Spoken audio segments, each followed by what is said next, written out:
Welcome back. Well, Simone Conley is a renowned biokinetics and a conditioning coach. She has worked for PSL teams such as the now defunct Highlands Park TX Galaxy, as well as the Sundowns Ladies FC team. She's currently in New Zealand with Banyana Banyana, with the Banyana Banyana team, I should say, for the 2023 FIFA Women's World Cup in Australia and, of course, in New Zealand before her move to Saudi Arabian giants Itihad Ladies. Live from New Zealand now, where it's already Monday morning. She joins us via Zoom. Simone, good morning.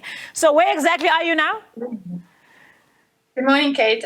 Good morning to the viewers. We're in Wellington. Wellington. We returned back from Christchurch. Yeah. That would be the capital of New Zealand if my geography is correct. Okay,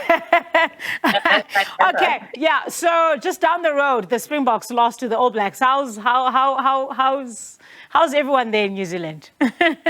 Not the South Africans. I'm asking how are the New Zealanders? Well, the New Zealanders are very happy that the Springboks lost and the All Blacks won, but they're great people. They're honestly lovely, very lovely people.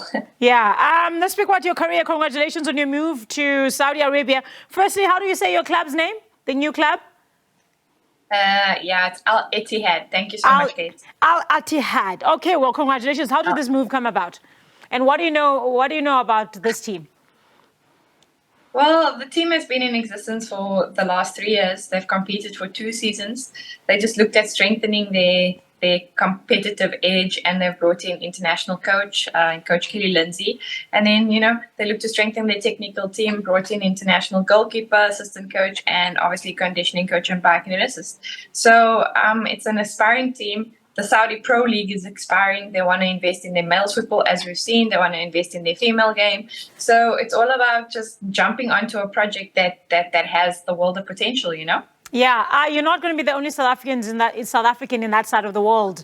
Peter Mosimane, who you know very well, is going to be coaching another team. Does that make a difference for you, going to a different country and continent? Yeah, most definitely. It's exciting. I've obviously been in contact with Coach Pitso. I've been in contact with his analyst, Kyle, and we've chatted about how Saudi is, what happens in Saudi, what the dynamics, the living space is like, the football space is like, which helps me, So I know what to expect when I arrive, and I'm looking forward to it. Yeah, for those who don't know, talk about your journey in the sport and also your career specifically, but also the influence of someone like Owen Digama. Well, yeah, I started off volunteering at Stars of Africa, Farouk Khan's academy. I volunteered at Safa schools. I then did the Nedbank Yona team search, which is development, where I met Coach Owen as well as Coach Shakes. They took me into the national team setup with them.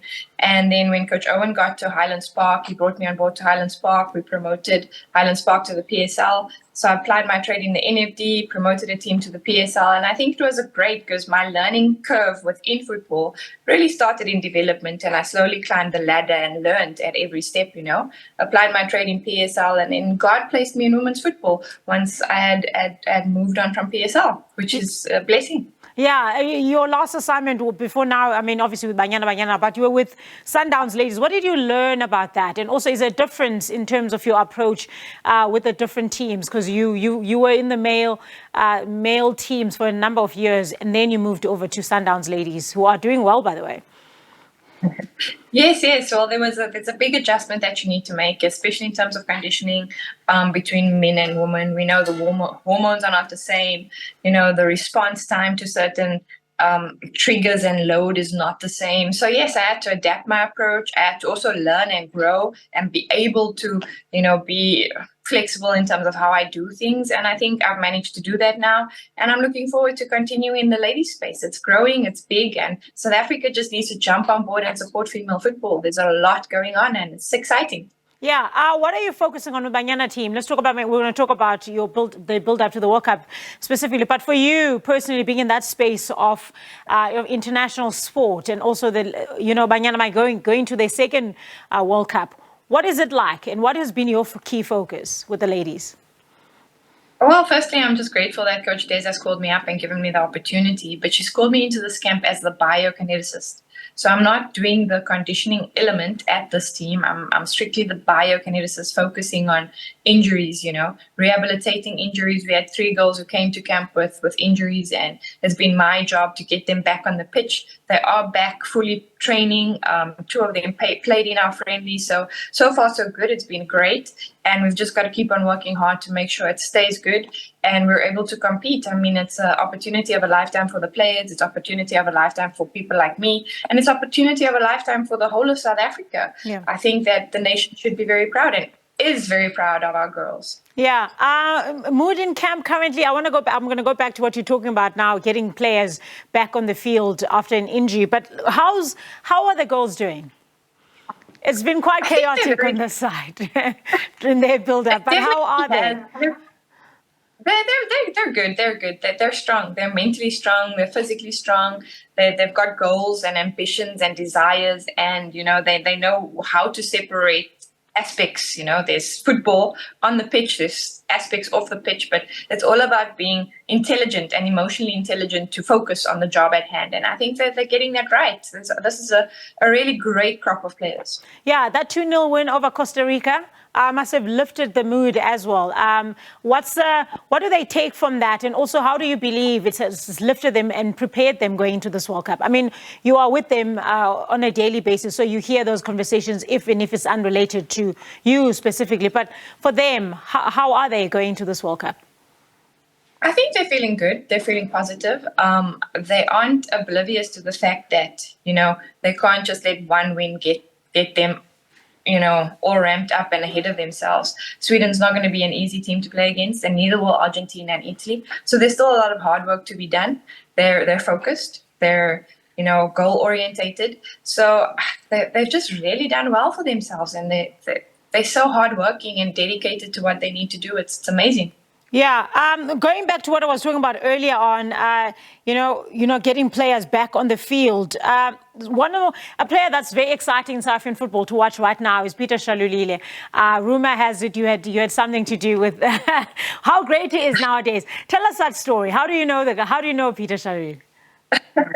Well, I met Peter Shalulile when I joined Highlands Park with Coach Owen Degama in the NFD. And look, Peter was, flying very under the radar, had the world of potential, but really suffered from a couple of injuries, a couple of setbacks. And look, I just tell the player what to do. I tell the player how to do it, when to do it, and the player actually has to take that information and do it. So he put in the hard work. He's such a dedicated, lovely human being, very, very focused on God, and God has blessed him tremendously. And his attitude in life is just so admirable. He'll always go the extra mile, and that's what the two of us did together in our journey at Highlands Park, which spanned over 3 seasons. We just built, we kept on working. He always put in the extra, and we rehabilitated his injuries and made him quite strong. And God has basically opened so many doors for him. He's a quality human being and an amazing player. Yeah, for those who don't know, what kind of injury did he have and how long did it take for him to get back on the field? Time to brag about yourself, Simone. Well, with patient confidentiality, I can't really go in depth of what exactly the injury was and so on. But it was an ankle injury, quite a serious one, that kept him out for quite a while, So he missed out on a complete pre-season, missed out on a whole lot that was done. It's an ankle injury, quite a few ligaments, not just one ligament is torn.